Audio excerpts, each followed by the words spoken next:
चाहता हूँ और ये घर किसका है तो मेरे को कमेंट में जरूर बताना, ठीक है। अब ये देखिए 40 साल ड्राइवरी करने के बाद जब ड्राइवर साहब ने स्कॉर्पियो गाड़ी चलाना शुरू किया तो उस टाइम पर बहुत ही तरक्की किया और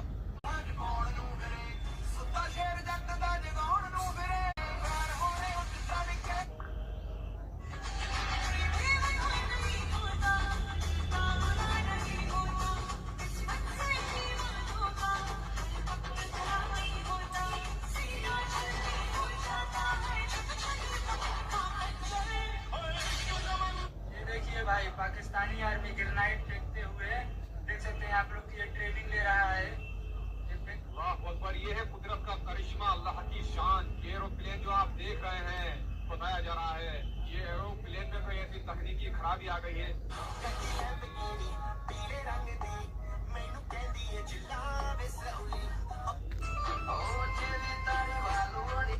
तो ये बंदर की अलग प्रजाति है, देख सकते हो कितनी रोड है बहुत।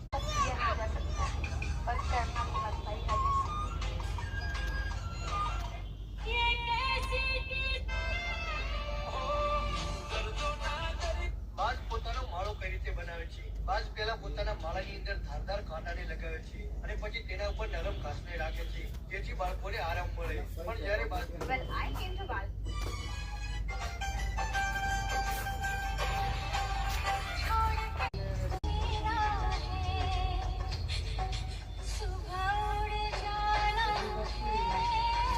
कर्ण के पास भगवान शिव का महाशक्तिशाली विजय धनुष था, लेकिन कर्ण ने इस धनुष का उपयोग अक्सर क्यों नहीं करते थे? कर्ण ने